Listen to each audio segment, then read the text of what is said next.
Hey guys, so in this video I'm going to go over a simple derivation of the Schrödinger wave equation and but before I begin, I'm just going to go through a little bit of a backstory. So back in 1924, physicist Louis de Broglie asked that if light can behave as a wave and as a particle, which we know from the wave-particle duality, then can particles like, say, electrons, can they behave as waves, right? And his answer was obviously a yes, right? But why? So in his research paper, he actually showed that if you have a particle of mass m, then it has an associated wavelength lambda equals h upon p, which we can write as h upon mv. We also know from the photoelectric effect that E equals hf, which implies that the frequency is the ratio of the energy and Planck's constant. So what we're seeing here is a really strong connection already between waves and particles, but it was soon noticed by physicist Peter Debye that there appears to be these waves of matter or matter waves, but there was no wave equation to describe it. So really, how can you have a wave with no wave equation? So in the rest of the video, as I mentioned earlier, we will go over a simplified approach of Schrödinger's wave equation, which is literally the face of quantum mechanics. And yeah, so let's begin by just simply considering a classic wave because, I mean, we're trying to search for a wave equation, right? So the simplest wave equation might be an equation like this, as a function of position and time is equal to a cosine of kx minus omega t, right? Where k is your wave number, that's 2 pi upon lambda, and omega is your angular frequency given by 2 pi f, right? And this equation is a solution to the wave equation also, which is second order in space and time derivatives, and is written as followed. So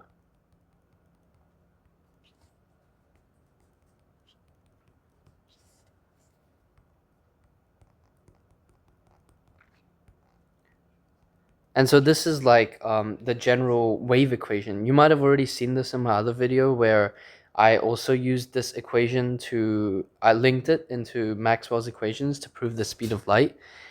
And so we're gonna make sure that our proposed wave function, whatever we have at the end, is a solution of this equation here.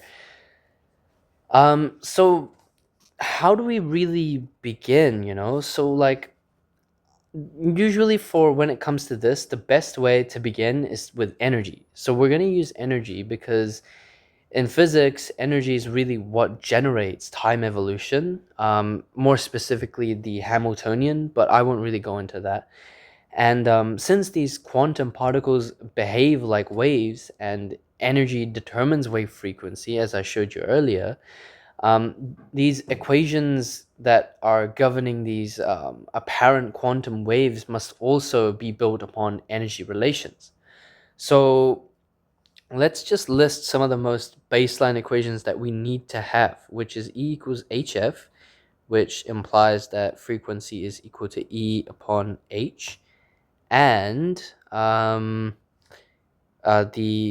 Louis de Broglie's equation, which is lambda equals h upon p, which is equal to h upon mv. So let's now begin with like a really basic energy conservation statement, right? Let the total energy of the wave be equal to the sum of its kinetic energy and potential energy, EP.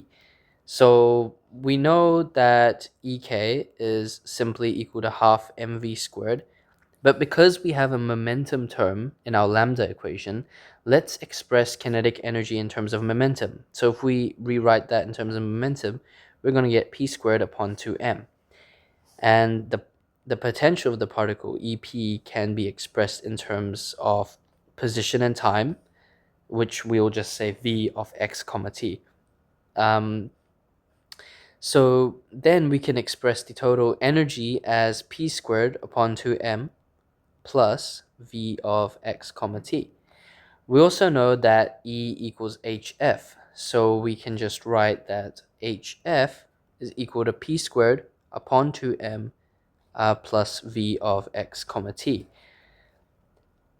So our next step is to now actually use this other lambda equals h upon p and rearrange it for p equals h upon lambda, so we can actually make a substitution for this p. So our equation will be in terms of f and lambda. So hf equals p squared will be h squared upon lambda squared. So h squared upon 2m lambda squared plus v of x comma t.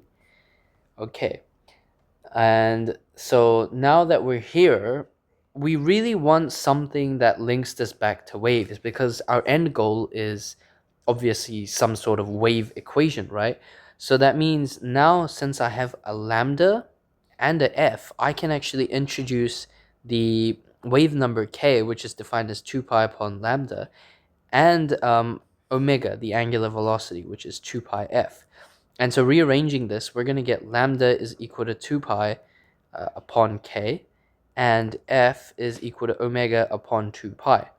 So if we go ahead and make these substitutions, then we're going to get h omega upon 2 pi is equal to h squared on 2m times 1 over lambda squared, which will be k squared divided by 2 pi squared plus v of x comma t.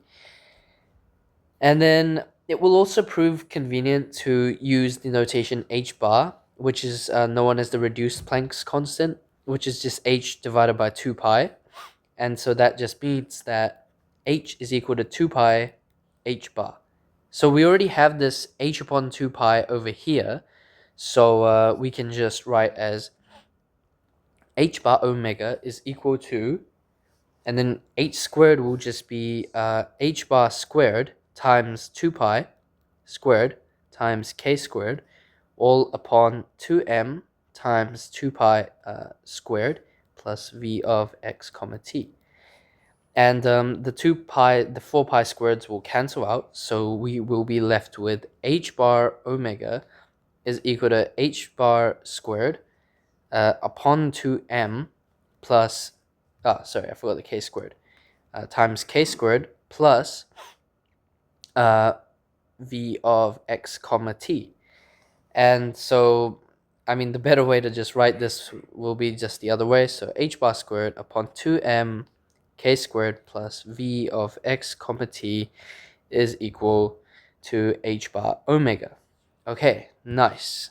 We're getting somewhere. Now that we have an equation in terms of this, now we can sort of go back and try to figure out what the next step might be. So if we go back to this wave equation over here, I mentioned that y of x comma t equals cosine of kx minus omega t, right? And what does it mean really to be a solution? So let's first of all try and now go over that. Like, how does this wave equation link back to the other wave equation? And how is it a solution of this differential equation? So if we actually compute the derivatives of this, we're just going to get partial y by partial x is just going to be the derivative of this with respect to x. So if we go ahead and differentiate this, we're going to get a minus sign of kx minus omega t multiplied by k. And then if we take the second space derivative, we're going to get another, so it's going to be minus k times the sign, which will give us cosine So we're going to get cosine of kx minus omega t times a minus k squared term here. Okay, cool. And if we then now compute the time derivatives, then we get partial y by partial t is equal to negative sine of kx minus omega t times the derivative with respect to time, which is going to be minus omega. So we're going to get omega sine of this. And so if we compute the second time derivative, partial squared y by partial t squared, then we're just going to get cosine of kx minus omega t times minus omega times omega. So we're going to get minus omega squared cosine of kx minus omega t.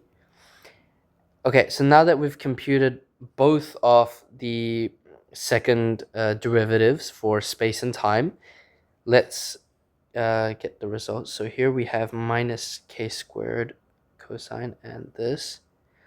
So if we substitute this into the equation, so then we have on our left side the second time derivatives. So minus omega squared, and then actually recognize that this cosine of kx minus omega t is none other than our original wave function. So we can just write y is equal to v squared times minus k squared times cosine of kx minus omega t, which is also y.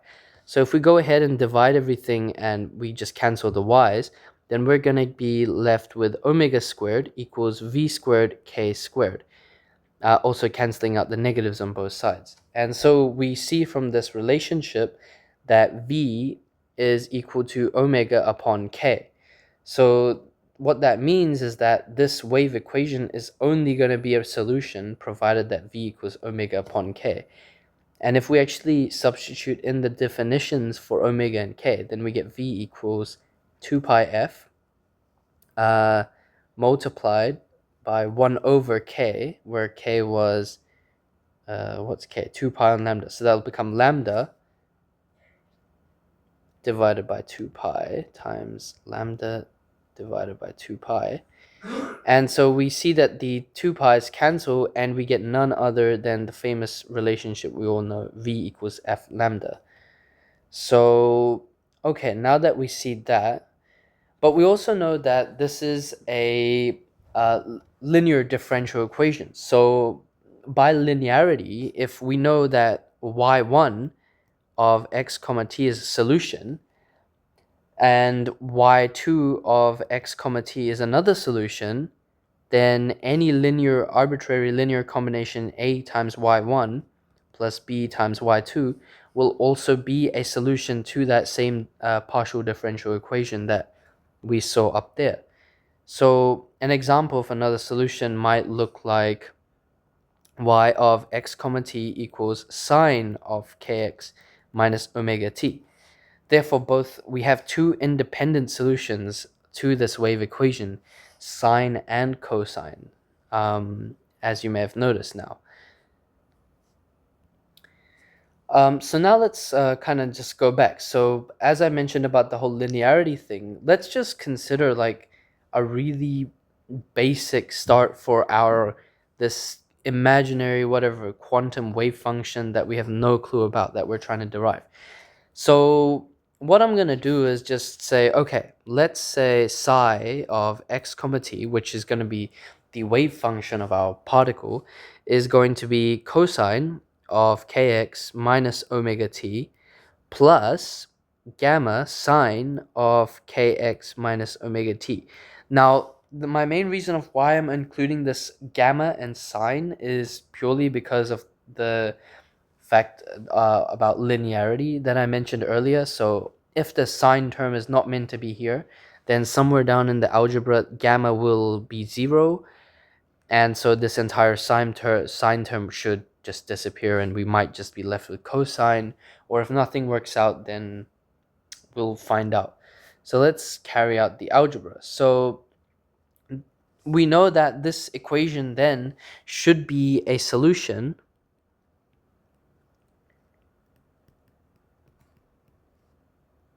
of our second order partial differential equation, partial squared psi of.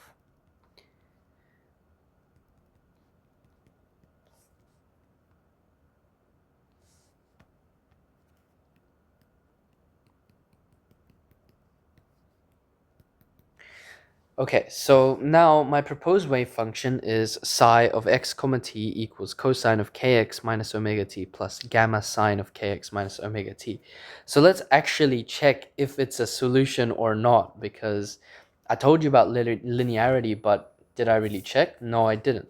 So let's do that. So if psi of x comma t is equal to cosine of kx minus omega t, plus gamma sine of kx minus omega t. Then computing the first space derivative, we get partial psi by partial x will be equal to minus k sine of kx minus omega t plus gamma k cosine of kx minus omega t. And then computing the second space derivative, we're going to get minus k squared cosine of kx minus omega t plus, no, that would become a minus. So that should be minus k squared gamma sine of kx minus omega t. Right, okay, so what we can first of all do here is factor out the minus k squared. So we're just going to factor that out. Minus k squared, bracket, cosine of kx minus omega t plus gamma sine of kx minus omega t. And this is actually none other than psi, or our initial proposed wave function. So we can just write that the second space derivative gives us a factor of minus k squared psi of x comma t. Okay, neat. Now let's go ahead and compute the time derivatives. So if we take the first partial time derivative of this, we're going to get omega sine of kx minus omega t, and then a minus gamma omega cosine of kx minus omega t. Really hope I haven't made a mistake. And then if we take the second time derivative, partial squared psi by partial t squared, then we're just going to get minus omega squared cosine of kx minus omega t minus gamma omega squared sine of kx minus omega t. And so if we factor out the minus omega squared, then we're just going to get cosine of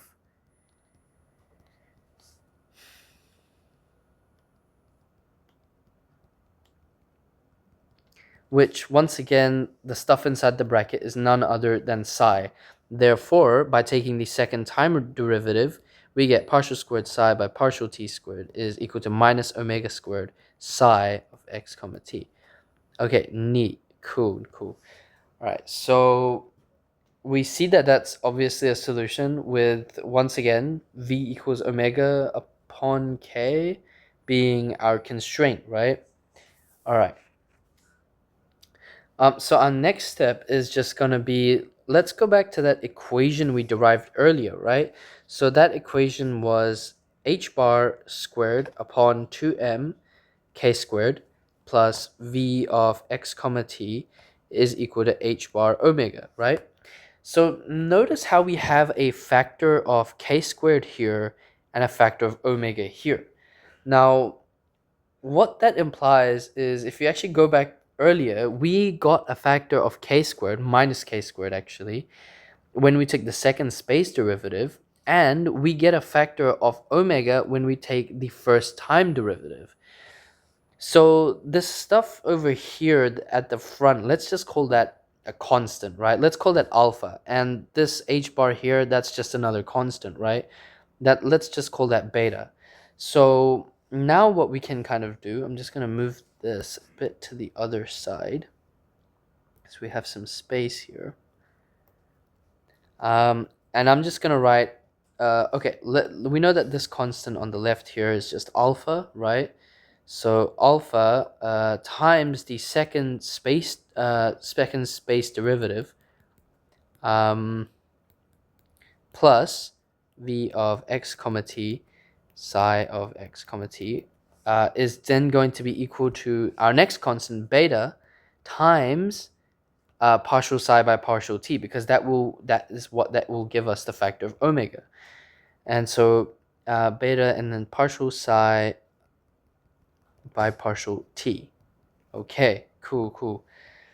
And so if we just now say let v of x comma t be equal to your starting energy of v naught, just to like kind of condense our working here a bit, let's now go and substitute our proposed wave function into this new massive ghastly expression here and see what we get. So we already know that psi of x comma t is equal to that's omega t plus gamma sine. And our second space derivative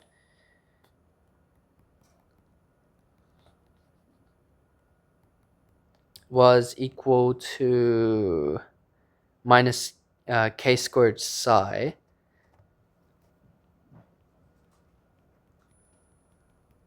and our first time derivative, so partial psi by partial t, is equal to omega. So is equal to, let me factor out the omega here, so omega and then sine of, no,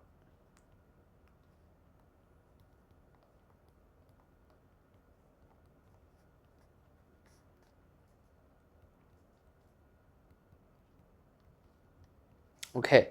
And now let's substitute these two derivatives, partial derivatives, back into our equation up here and see what we get.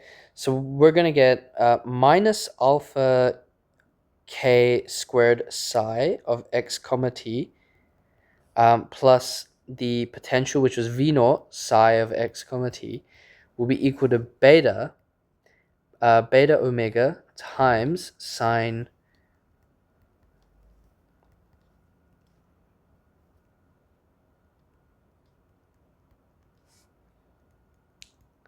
that is one really long equation, but notice how we don't really quite have psi here. So in my actual proposed wave function, I actually had a gamma as a coefficient of the sine, and here I don't. So my trick here is I'm going to pull out a factor of 1 over gamma, so that's going to look like this, so that I can introduce, ideally I want a, so it's going to be like gamma times 1 over gamma, right? So I'm going to have a gamma here and like 1 over gamma outside. So minus alpha k squared psi of x comma t plus v naught psi of x comma t will be equal to beta omega upon gamma is equal to, no, and then that's my factor. And then we're going to have a gamma sine of kx minus omega t. And then here we're just going to have a minus gamma squared omega. No, omega is already outside. Minus gamma squared cosine of kx minus omega t. Okay, cool. So now really what I want is I want to be able to divide through by just psi on both sides. I already have psi here, I have psi here, but I don't have a psi here. So what is this? I really ideally want this to be equal to the wave function that I proposed at the beginning. So the wave function that I wrote at the start was cosine of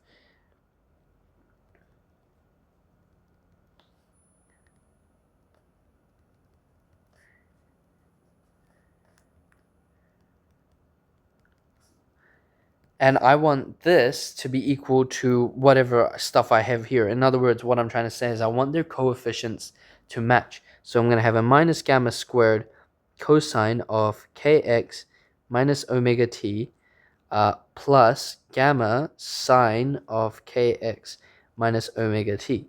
So we already see that the signs match. That's cool. So this and this pretty much cancel. That's neat. But it's just that I have a 1 times this cosine term here and a minus gamma squared here. So the only way for this to be equal to this is if minus gamma squared equals 1.